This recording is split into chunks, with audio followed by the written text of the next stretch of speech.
प्राचीन समय की बात है। बुद्ध धर्म की शिक्षा देने वाले महान संत गौतम बुद्ध का प्रचार प्रसार तेजी से हो रहा था। उनकी शिक्षाओं से प्रभावित होकर लोग जीवन के दुखों से मुक्ति पाने के लिए उनके पास आते थे। ऐसी ही एक प्रेरणादायक कथा है जो जो सोचेगा वही मिलेगा सिद्धांत को स्पष्ट रूप से समझाती है। अंजनी नामक एक महिला एक छोटे से गांव में रहती थी। वह बहुत गरीब थी और जीवन की कठिनाइयों से जूझ रही थी। उसके पति की मृत्यु हो चुकी थी और उसके दो छोटे बच्चे थे जिनकी देखभाल का सारा जिम्मा उसी पर था। अंजनी का जीवन हमेशा चिंता और दुख से भरा रहता था। वह हमेशा सोचती थी कि उसका जीवन कभी नहीं सुधरेगा और यही सोच उसे और भी दुखी बना देती थी। अंजनी का दिन सुबह से लेकर रात तक कड़ी मेहनत में गुजरता था। वह खेतों में काम करती थी, लोगों के घरों में काम करती थी, लेकिन फिर भी उसकी आय इतनी नहीं थी कि वह अपने बच्चों की अच्छी तरह से देखभाल कर सके। उसकी यही चिंता उसे हर वक्त सताती रहती थी। उसे ऐसा लगता था कि उसका जीवन दुखों का अंतहीन सिलसिला है और इससे बाहर निकलना असंभव है। एक दिन अंजनी ने सुना कि गौतम बुद्ध उनके गांव के पास के जंगल में प्रवचन देने आए हैं। उसने सोचा कि शायद बुद्ध की शिक्षाएं उसे उसकी समस्याओं का समाधान दे सकें। इसलिए वह बुद्ध के पास जाने का निश्चय करती है। जब अंजनी बुद्ध के पास पहुंची तो उसने देखा कि बहुत सारे लोग बुद्ध की शिक्षा सुनने के लिए वहां इकट्ठे हुए थे। बुद्ध ने अपने शांत और सरल स्वर में बोलना शुरू किया, मन ही सब कुछ है। जो तुम सोचते हो वही बनते हो। यदि तुम सोचते हो कि तुम्हारा जीवन दुखी है तो वह दुखी ही रहेगा, लेकिन यदि तुम सकारात्मक सोचते हो और अपने जीवन को बदलने का प्रयास करते हो तो तुम्हें सफलता अवश्य मिलेगी। बुद्ध ने आगे कहा, मनुष्य अपने विचारों का परिणाम है। जो विचार तुम अपने मन में रखोगे वही तुम्हारे जीवन की वास्तविकता बनेगा। यदि तुम दुख, चिंता और निराशा के विचारों से भरे रहोगे तो तुम्हारा जीवन भी वैसा ही बन जाएगा। लेकिन यदि तुम खुशी, सफलता और सकारात्मकता के विचारों को अपनाओगे तो तुम्हारा जीवन भी वैसा ही बनेगा।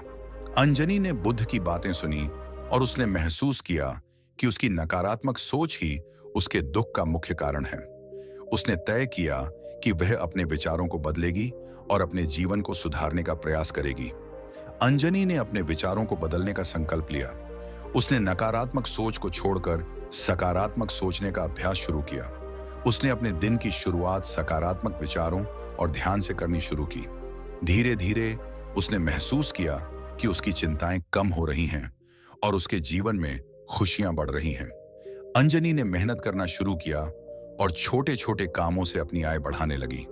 उसने अपने आप में विश्वास करना सीखा और उसकी मेहनत ने धीरे धीरे उसे आर्थिक रूप से मजबूत बना दिया। उसने बच्चों की शिक्षा पर ध्यान देना शुरू किया और उनके लिए अच्छे अवसरों की तलाश की। उसने खुद को भी शिक्षित करना शुरू किया और कुछ नए कौशल सीखे जो उसकी आय बढ़ाने में मददगार साबित हुए। कुछ समय बाद अंजनी का जीवन पूरी तरह से बदल गया। उसकी स्थिति में सुधार हुआ और वह एक खुशहाल और संतुष्ट जीवन जीने लगी। उसने समझा कि उसके जीवन में यह परिवर्तन केवल उसकी सोच के बदलने से आया है। अंजनी ने बुद्ध के सिद्धांत को अपने जीवन में पूरी तरह से अपनाया और उसका अनुसरण किया। उसने अपने गांव के अन्य लोगों को भी बुद्ध की शिक्षा के बारे में बताया और उन्हें भी सकारात्मक सोचने और जीवन में बदलाव लाने के लिए प्रेरित किया। धीरे धीरे अंजनी का गांव भी खुशहाल होने लगा और वहां के लोग अधिक सकारात्मक और प्रेरित हो गए। अंजनी की कहानी और उसकी सकारात्मक सोच का प्रभाव पूरे गांव पर पड़ा। गांव के लोग अंजनी के उदाहरण से प्रेरित होकर अपने जीवन में सकारात्मक बदलाव लाने का प्रयास करने लगे। उन्होंने अपने बच्चों की शिक्षा पर ध्यान देना शुरू किया, खेती के नए तरीकों को अपनाया और मिलकर काम करने की भावना विकसित की। गांव में एक नई ऊर्जा और उत्साह का संचार हुआ।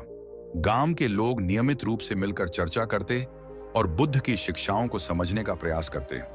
उन्होंने महसूस किया कि उनके जीवन में जितने भी दुख और कठिनाइयां हैं, उनका समाधान उनके अपने विचारों और दृष्टिकोण में ही छिपा हुआ है। यह कथा हमें सिखाती है कि हमारे विचार और दृष्टिकोण हमारे जीवन की दिशा को निर्धारित करते हैं। जो सोचेगा वही मिलेगा। यह सिद्धांत गौतम बुद्ध की शिक्षा का एक महत्वपूर्ण हिस्सा है, जो हमें सिखाता है कि हम अपने विचारों के माध्यम से अपने जीवन को बदल सकते हैं। यदि हम सकारात्मक सोचें और अपने जीवन को सुधारने के लिए प्रयास करें तो हमें सफलता और खुशी अवश्य मिलेगी। गौतम बुद्ध की यह कथा आज भी हमें प्रेरणा देती है और हमें सिखाती है कि हमारी सोच ही हमारे जीवन का सबसे बड़ा आधार है। अंजनी की कहानी एक जीवंत उदाहरण है कि कैसे सकारात्मक सोच और दृढ़ संकल्प से हम अपने जीवन को बदल सकते हैं और एक सुखद और संतुष्ट जीवन जी सकते हैं।